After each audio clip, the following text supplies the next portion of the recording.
o Papa chega a citar muito ecumenicamente, de modo que a gente chama aqui na América Latina macroecumenismo, um místico muçulmano medieval.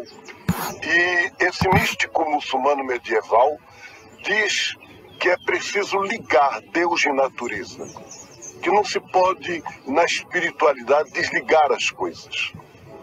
E aí o Papa vai fazendo esse convite para a gente entrar nessa visão, nessa espiritualidade cósmica, e ele fala a palavra cósmica, e de repente ele diz que o auge de tudo é a Eucaristia.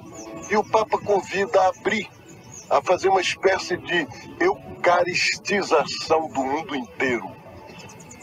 E aí lembra o Teilhard de Chardin, esse grande espiritual do século XX, e o Papa Francisco alude claramente a ele quando fala da missa sobre o universo, onde o que o Teilhard de Chardin celebra como Eucaristia não é apenas mais com pão e com vinho, mas é com tudo, com as árvores, com a natureza, com os animais, com as pessoas, com tudo.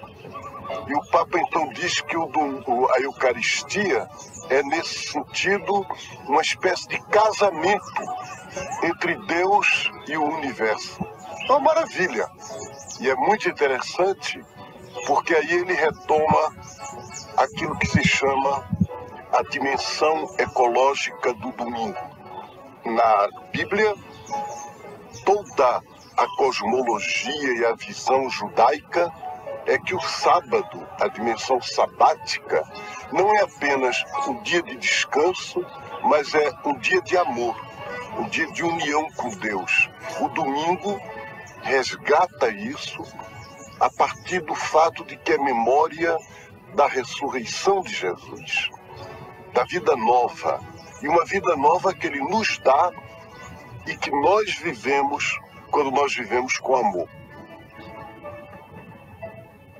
O dia do descanso, cujo centro é a Eucaristia, difunde a sua luz sobre a semana inteira e encoraja-nos, primeiro, a assumir o cuidado da natureza e, segundo, o cuidado dos pobres, que a encíclica enfoca esses dois elementos, a natureza e os pobres.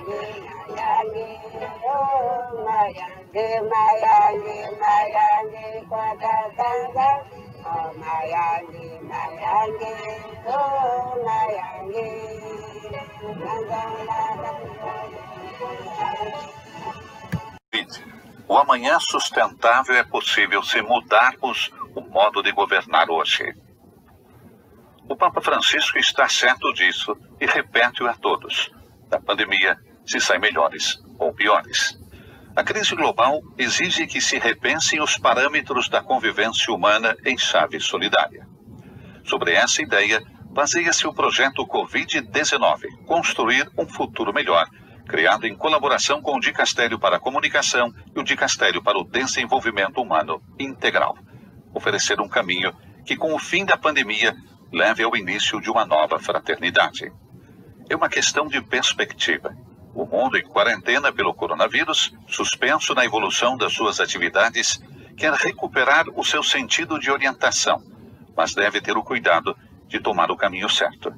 Acima de tudo, deve ter o cuidado de não cometer erros que já foram cometidos. Antes de mais nada, pensar que a saúde vem do crescimento econômico. O crescimento é o objetivo errado. O que devemos visar é o desenvolvimento humano. Desenvolvimento humano sustentável, diz Janet Ranganathan, vice-presidente do Research, Data and Innovation of World Resource Institute, um dos peritos convocados pelo Papa Francisco na Comissão Covid-19 do Vaticano.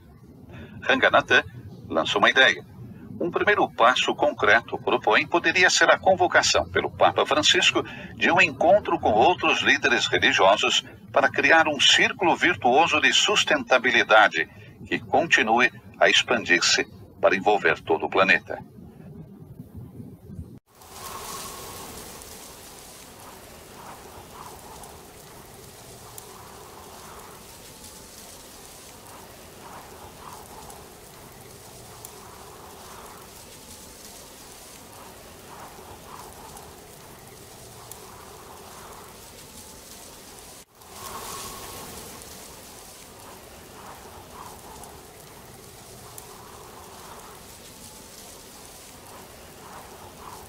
restritas à Europa, elas não atingiam o mundo inteiro.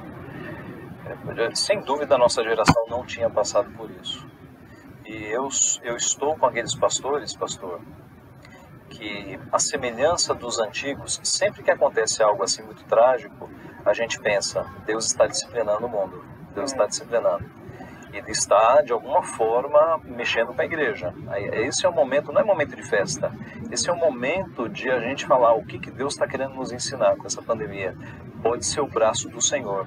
Eu lia há pouco tempo atrás o livro do Packer, Entre os Gigantes de Deus, que é um livro que fala do período lá dos puritanos.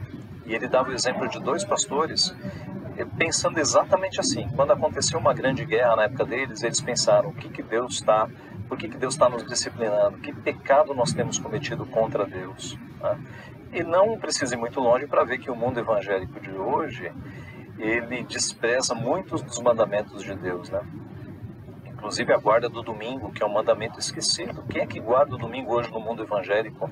Pouquíssimos. A geração dos nossos pais e dos nossos avós davam muito valor a você no domingo não fazer nada, devotar-se às coisas de Deus. A geração atual esqueceu isso. O que é guardar o domingo, André? É você focar manhã, tarde e noite em exercícios devocionais. É você focar o seu dia nas coisas do Senhor. É você participar das atividades da igreja todas. É você não trabalhar nesse dia. É você nem pensar, é você descansar sua mente, não pensar em questões de trabalho, é descansar tua mente. Então, você se devota ao Senhor o dia inteiro, você pratica obras de misericórdia, que é visitar pessoas doentes e questões assim, ajudar pessoas. E é também o descanso, né? Então, devoção, descanso do corpo e obras de misericórdia. Eu creio que a geração evangélica atual tem desconsiderado isso. Conheço alguns crentes que frequentam o estádio de futebol. Em pleno domingo. Não deveria. Nós temos 6 dias para fazer as obras seculares, né? Deus, na criação, santificou o 7º dia. Nós sabemos que em Cristo, quando Cristo ressuscita, e Ele é o Senhor do sábado, Ele pode fazer a mudança, a igreja passa a seguir, a guardar o 1º dia da semana.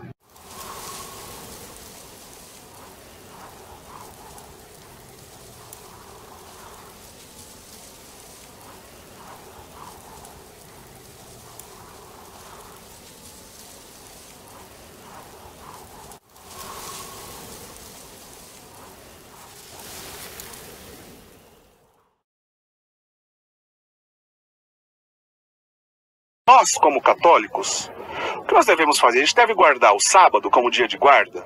O que a palavra de Deus diz a respeito disso? Ou nós devemos guardar o domingo? E eu acrescento ainda essa pergunta. Já houve um tempo que devia ser um dia e depois mudou para outro? Enfim, sábado ou domingo, qual é o dia correto de guarda? Começo perguntando para o senhor iniciar para a gente, por favor, Padre Guido. Depois o Padre Wander pode completar. Como é que fica essa situação aí? Olha, Eric, não é difícil responder. Todo mundo tem a Bíblia em casa, e quando nós olhamos, especialmente nas primeiras páginas da Bíblia, digo uma referência ao 2º livro, o livro do Êxodo, nós notamos as ordens que Deus deu para o povo, de respeitar o dia de sábado. E esta obediência sempre foi respeitada no decorrer de muito tempo, de tantos séculos. Aí vem a pergunta, por que hoje não é mais um sábado, mas é o domingo?